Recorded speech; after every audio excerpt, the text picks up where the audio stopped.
Hola and welcome to a new episode of the Roofless Dog and Pony Show. My name is Julio Panicello. We're trying something a little bit different today. We are going to live stream the presentation on two separate platforms.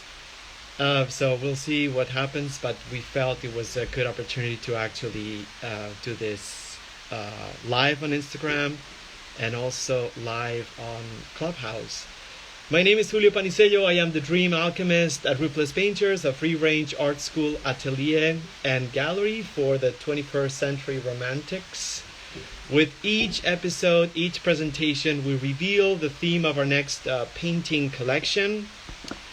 So you can find out what we will be painting next and also the reason why. So for anyone listening or watching live, we do these every couple of weeks.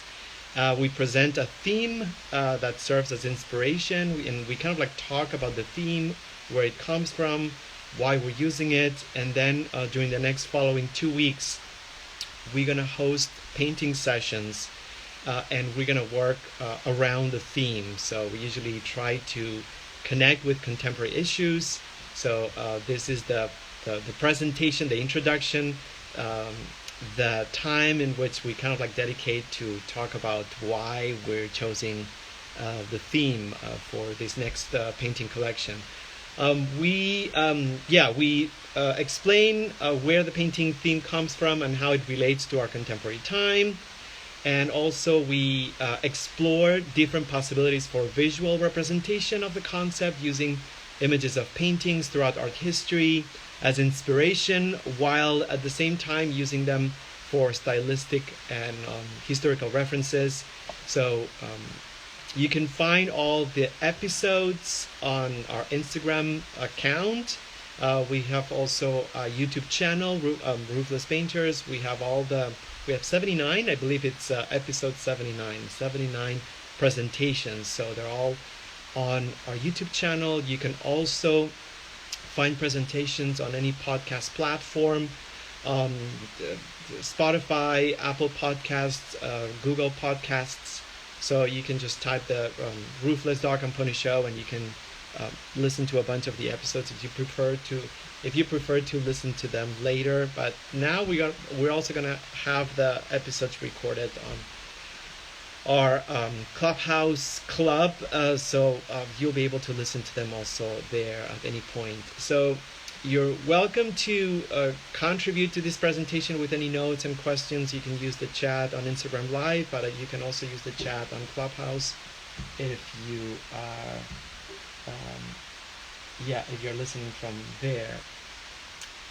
Yeah, I think that's right. So I'm just gonna post the first image. I hope that's okay. So, this new theme will be essentially self-portraits of ourselves as children when we were much younger. So the idea, I'm going to explain it right now. It's going to be a portrait assignment, a portrait theme, and we are actually going to do a self-portrait. We're going to do a self-portrait by retrieving or finding images of ourselves when we were kids, when we were younger, and then do a portrait. So we've never done this before. We regularly come up with portrait assignments and very frequently self-portraits, because it's sort of like the best way to use ourselves as models and then kind of like practice and also capture as we change through paintings. But we've never actually proposed to do a self-portrait of an image of ourselves when we were much younger. So I was just looking at the album cover of the single that was recently released, the duet between Britney Spears and Elton John of the song Tiny Dancer, and the artwork on the album cover sort of like caught my eye because I thought it was really wonderful. It's two photos of them when they were much younger, of Elton John and Britney Spears. So we thought that, immediately we thought this could be a good premise, a good idea, going back to portraiture, but doing something a little bit different, a little bit more um, interesting and perhaps challenging, but yeah, and also conceptually meaningful.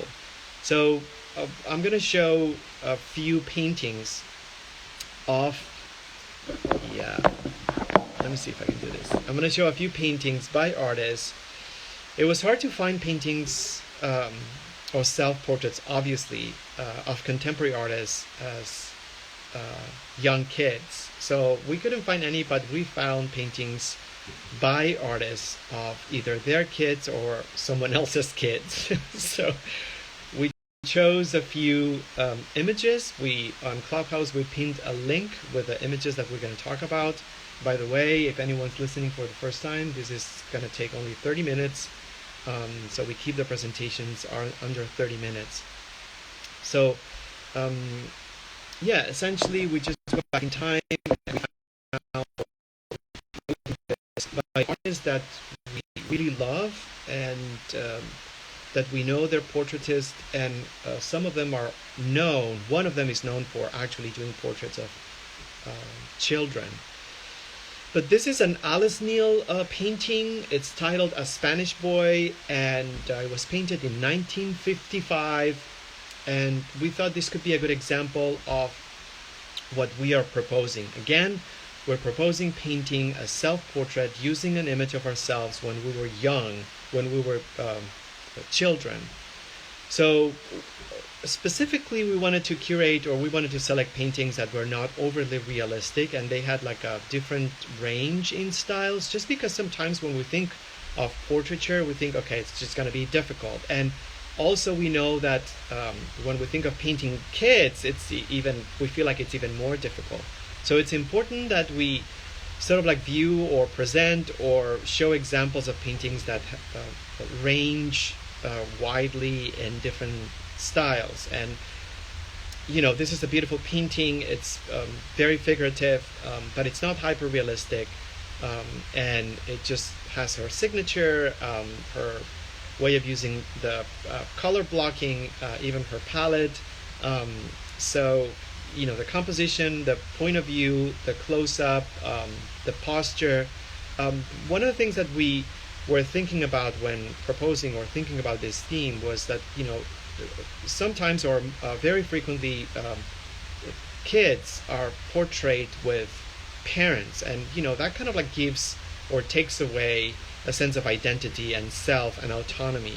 So a portrait of a single person as a child sort of like elevates that identity, or kind of like makes the importance of that individual much more predominant, and kind of like gives and contributes to the person portrayed much more dignity and much more respect. So we just felt like it was important to kind of like tackle this in the sense that we should feature, or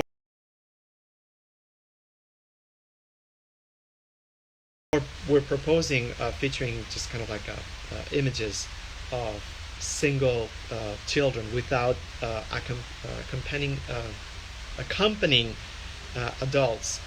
So we love the expression, obviously, the face. So this will be limited, obviously, to whatever images we can retrieve or we have at hand of ourselves when we were kids. So doesn't mean like that's going to be the only source that we propose.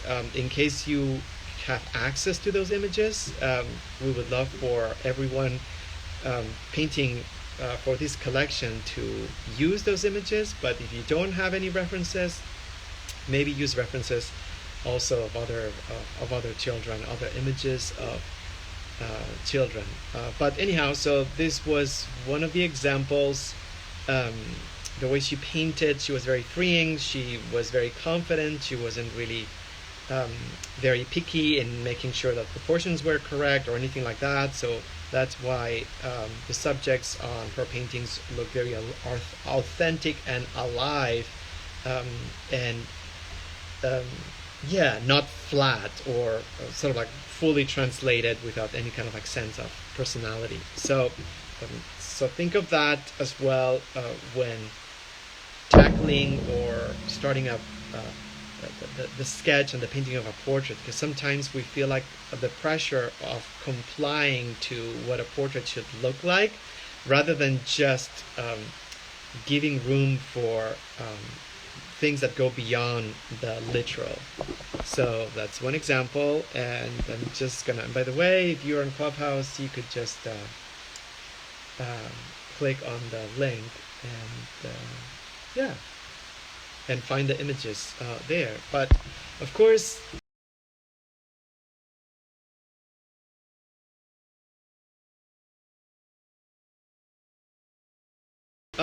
we this is a little bit more formal, obviously, but immediately we went to Berthe Morisot, the French impressionist painter, because we knew that she painted her daughter Julia Monet many times. So this is a painting of her daughter, and she's reading, and unfortunately the painting is cropped on Instagram Live. But let me just kind of like say hello.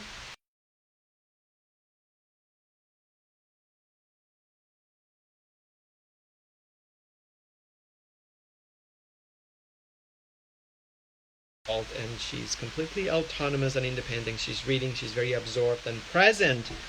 So not only this painting is brilliant for the use of the brush stroke, and how loose it is and how not detailed it is, and how she actually is not concerned about blending or buffing.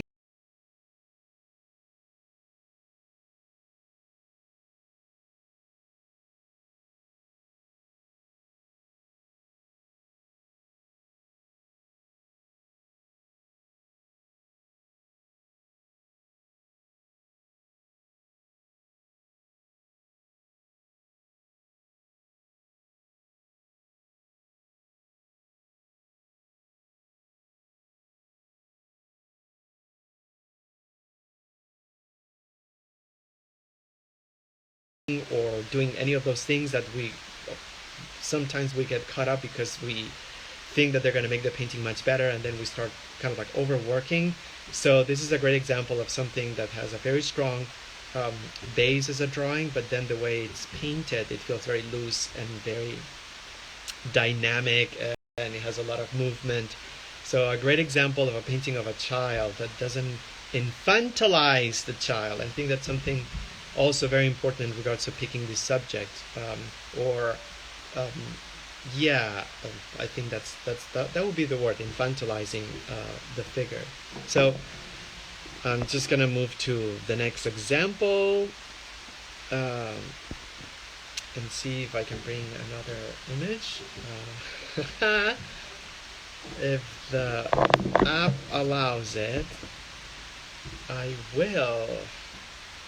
Okay, so something's going very slow, but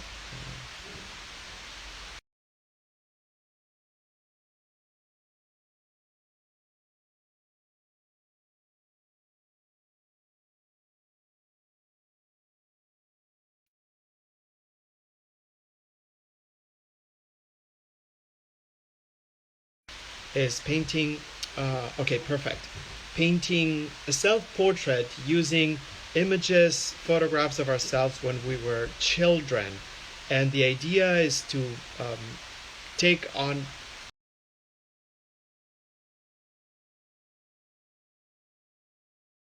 portraiture on a different, and self-portraiture on a different way, kind of like using a different image reference. So this is a Joan Eardley portrait of a child. Joan Eardley was a British artist. She lived between 1921 and 1963, and she was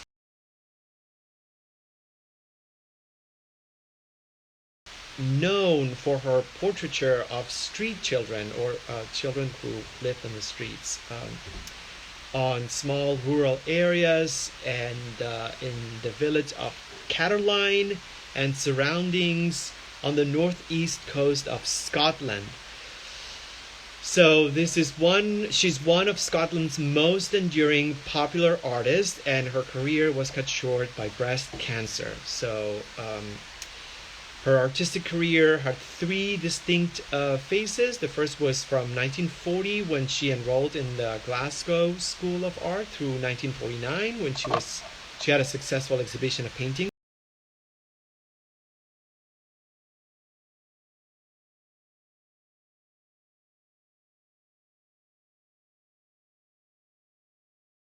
Created while traveling in Italy. The second part of her artistic career is from 1950 to 1957. Her work focused on the city of Glasgow and in particular the slum area of Townhead. And then in the late 1950s, while living in Glasgow, she spent much of her time in Caroline before moving there permanently in 1961. So during the last years of her life, she painted seascapes and landscapes in and around Caroline. But she is mostly famous or well known by her portraits of children. So Joan, I'm sorry, let me just kind of like say hello. Joan Eardley, a Scottish artist, and she's famous for painting children. And you know, the thing about her paintings, they're figurative, yes, but there's something really daunting and mysterious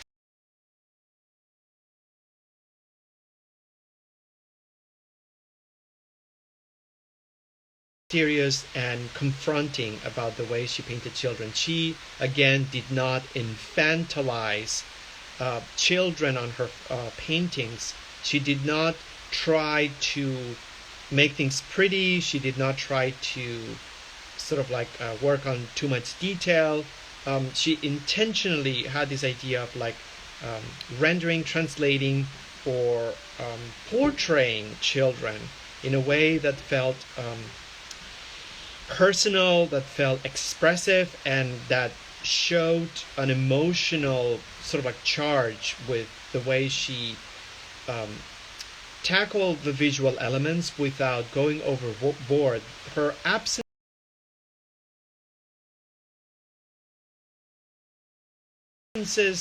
and her non-edits are as important as the elements that make the painting recognizable. So the fact that she maybe didn't close gaps between two color blocks, the fact that she didn't remove charcoal drawing lines, the fact that she didn't try different tones on the skin to find a perfect harmony, the fact that she didn't quote unquote clean up any areas on paintings, or she didn't develop any context, spatial context, or she left brushstrokes completely underdeveloped.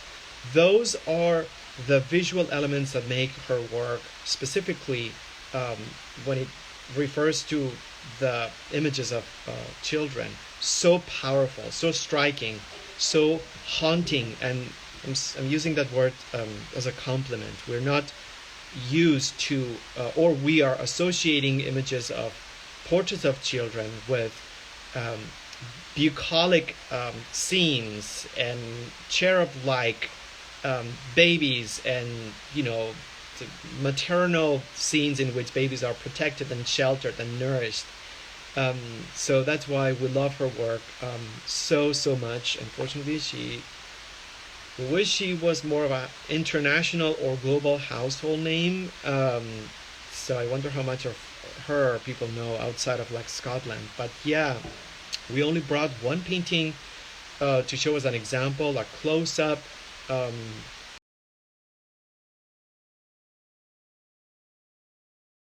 But hopefully this kind of like shows a range of stylistic range between the couple images and then the next ones that we're going to show. But so I'm going to switch gears for a second, and then I'm going to go from Joan.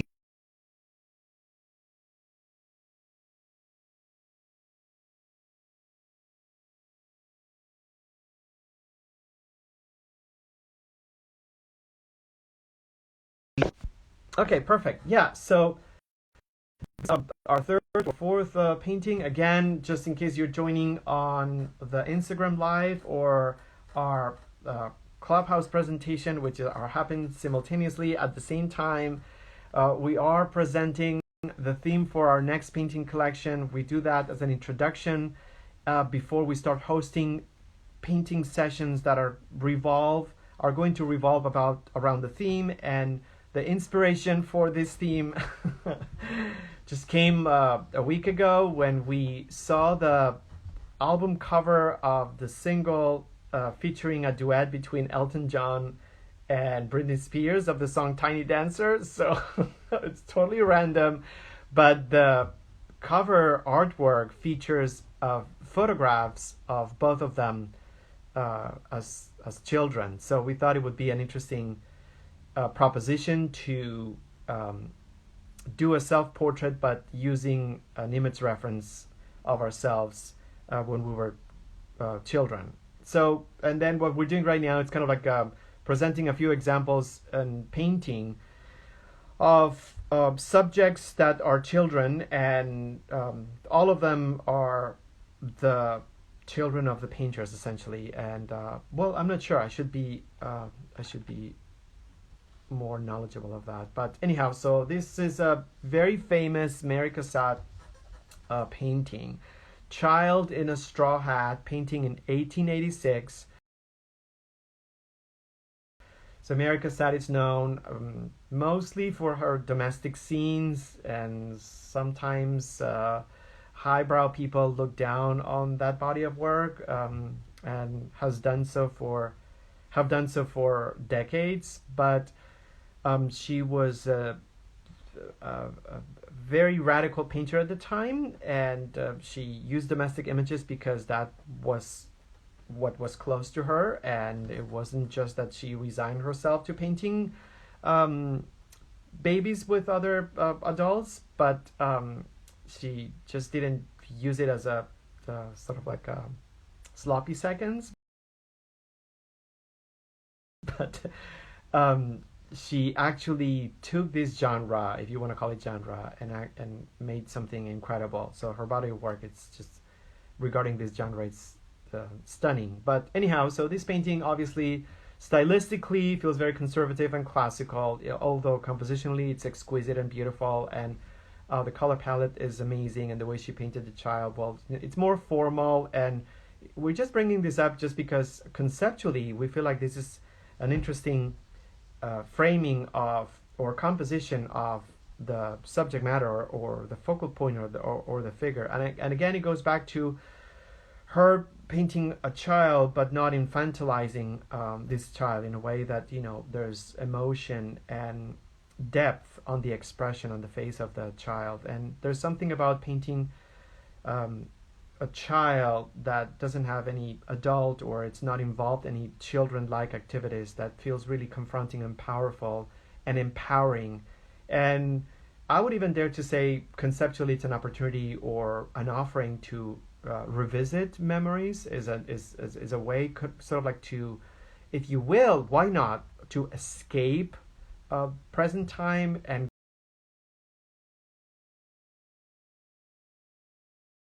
go back. People have a lot to say about not using nostalgia as a means to escape reality, and that opens a whole lot of problems. But at the same time, why not? There's something really comforting, since we have done this kind of like conceptual thing before with the French rice. There is something comforting about going back in time, revisiting images of ourselves as children. Why not? So again, this is a stylistic example of a painting that it's more conceptually interesting than it is possibly visually revolutionary, but still, yeah, we thought it would be a good example. And why not? Just kind of like any opportunity to mention Mary Cassatt's work, we will take. And finally, I think this is another. So we are bringing this painting by William H. Johnson. It's titled Little Sis, and it was painted in 1944. And one of his paintings was on the news a few months ago, because I forgot the museum that owns the painting, but he has a still life with sunflowers that was recently restored, and it just uh, yeah, it was on the news, and we've never seen that painting before, but it's an incredible piece, and we posted the painting on our Instagram a couple of days ago, so please go there and check it out if you want. But anyhow, so sometimes with painters that we love and that we discover, or work that we discover of painters that we love, we try to put them on the short list of artists that we use as inspiration. So he's definitely on that short list, and this painting, it's a beautiful example of, again, um, someone, an artist, a painter, using a child as a subject of the piece without with an adult. So anyhow, yes, there's the the toy, but I think the image,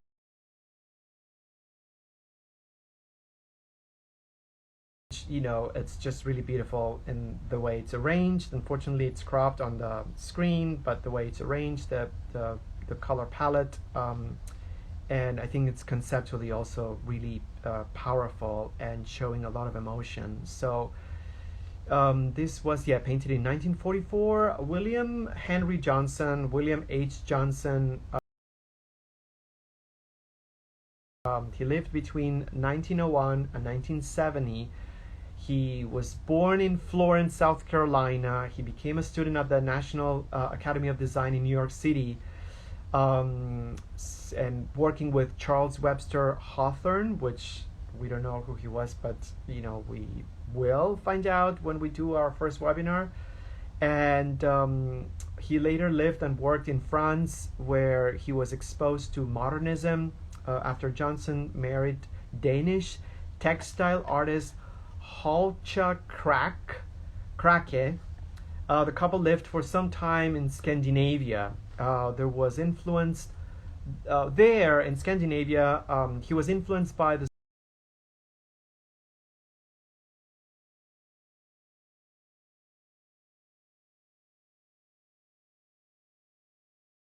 strong folk art tradition. The couple moved to the United States in 1938, and Johnson eventually found work as a teacher at the Harlem Community Art Center through the Federal Art Project.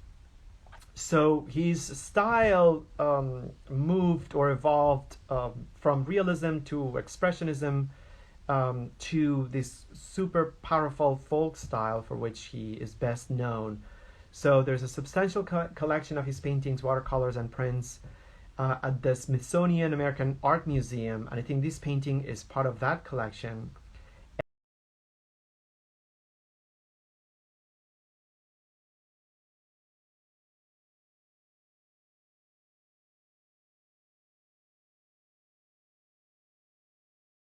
And the Smithsonian actually has organized and circulated major exhibitions of his work. So again, this is an example of the theme if you're joining us right now. And so we are proposing to paint, going back to portraiture, and specifically self-portraiture again, but this time selecting different image reference, a photograph of ourselves as children. And the reason why we're doing this, initially it's just because we saw the cover art of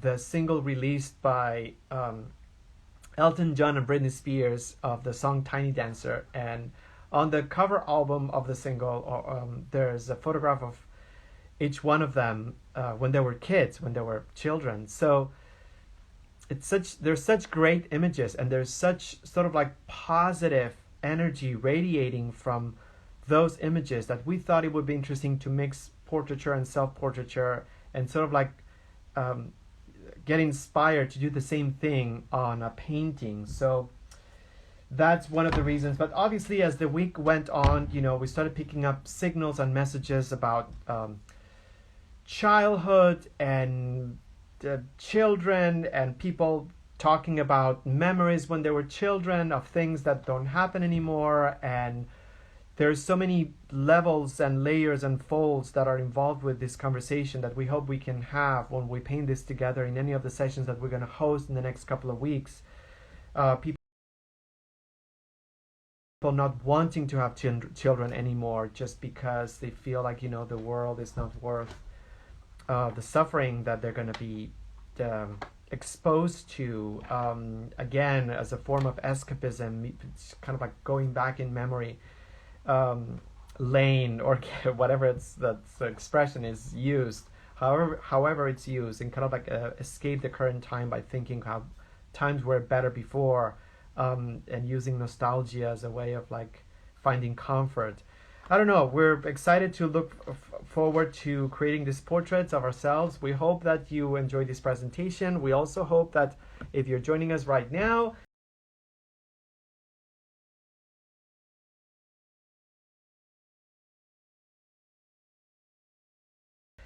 thank you. This is amazing. We are doing both an Instagram live and Clubhouse live as well, just to reach out to more people. But we're going to start with the first painting webinar tomorrow, Friday, 11 a.m. Pacific time. So please, you can register if you go to our website, rooflesspainters.com. It's a 3-hour total webinar in which we sort of like paint together, and then we do a critique supportive session afterwards. And yeah, the next 2 weeks will be dedicated to this theme. We're excited for people who will participate. We are already thankful for the artwork that's going to be created. It's always such a gift to see everyone's take on the themes. So yeah, thank you so much. Thanks everyone for joining. And yeah, today, historic day, by the way. So just if anyone in the future watches this up to the end. So yeah, really an era ended with the death of the Queen. So who knows? We'll just take a little survey and see if we maybe can do something inspired by that or not. But anyhow, for this next 2 weeks, which actually it's kind of like good that we sort of like tip the theme or the historic moment upside down or on its head, and we honor the beginning of life, the new chapter, the place in which there's vulnerability and innocence, but also strength and optimism and a sense of wonder. So why not? This is the perfect time to actually do this right now. So thank you so much, and I'm just going to end the room and stop the live stream. Bye everyone.